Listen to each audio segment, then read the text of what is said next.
अस्सलामुअलैकुम वरहमतुल्लाहि वबरकातुहू। उम्मीद है जी आप सब खैरियत से होंगे। पिछले लेक्चर में हमने देखा था कि क्वाड्रेटिक इक्वेशन क्या होती है। इस लेक्चर में हम देखेंगे कि एक क्वाड्रेटिक इक्वेशन को सॉल्व करने के कितने तरीके हैं।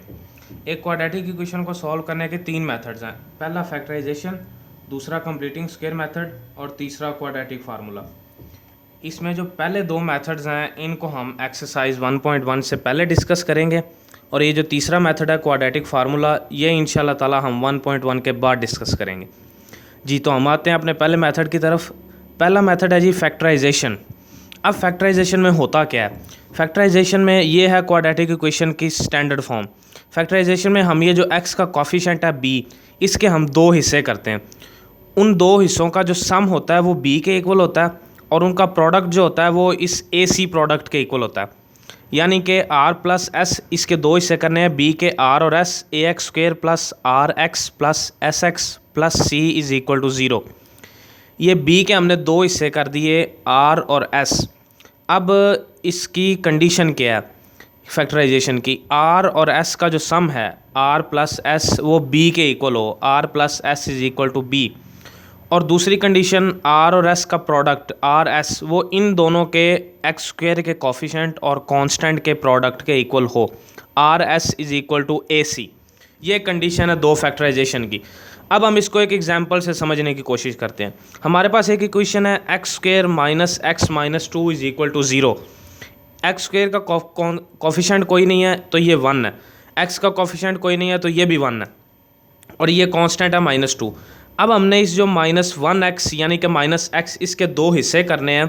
वो दो हम पहले लिख लेते हैं कि इनका प्रोडक्ट क्या है, क्योंकि हमने इन दोनों के प्रोडक्ट के लिहाज से इसके दो हिस्से करने हैं। 1 और -2 को जब हम मल्टीप्लाई करते हैं तो आंसर हमारे पास आता है -2। अब -1 के हम कौन से दो हिस्से करें जिनको ऐड करने से -1 आए और उन दोनों को मल्टीप्लाई करने से -2 आए? तो वो इसके दो पार्ट्स हैं, -2 और +1। अब देखें -2 और +1 को मल्टीप्लाई करने से -2 आ गया, यानी कि इन दोनों का प्रोडक्ट, और -2 और +1 को ऐड करने से -1 आ गया, यानी कि x का कॉफिशेंट। अब ये इसकी फॉर्म क्या बनेगी? X square minus 2x plus X minus 2 is equal to 0। इन दोनों में हम देख सकते हैं कि x कॉमन है, इसमें और इसमें से x कॉमन ले लिया हमने, ब्रैकेट में बचेगा x माइनस 2। इन दोनों में कोई कॉमन नहीं है तो +1 कॉमन आ जाएगा। इनमें से +1 कॉमन लेंगे तो अंदर कोई फ़र्क नहीं पड़ेगा, वो एज इट इज़ आ जाएगा। इन दोनों टर्म्स में अब x माइनस 2 कॉमन है, x माइनस 2 हमने साइड पे लिख दिया। बाकी हमारे पास क्या बचा? x प्लस 1, उसको हमने इधर साइड पे लिख दिया। अब दो नंबर्स मल्टीप्लाई हो रहे हों और उनका आंसर 0 हो तो इसका मतलब ये है कि या तो पहला नंबर 0 है या दूसरा 0 है। हमें कोई नहीं पता कि कौन सा नंबर 0 है, या तो x माइनस 2 0 होगा या फिर x प्लस 1 0 होगा।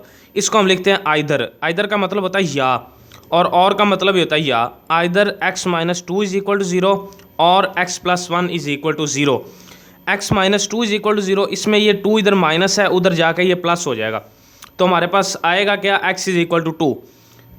एक x की वैल्यू आ गई, इधर x plus 1 is equal to 0 है, ये 1 उधर जाके माइनस हो जाएगा, तो हमारे पास x की एक और वैल्यू आएगी -1।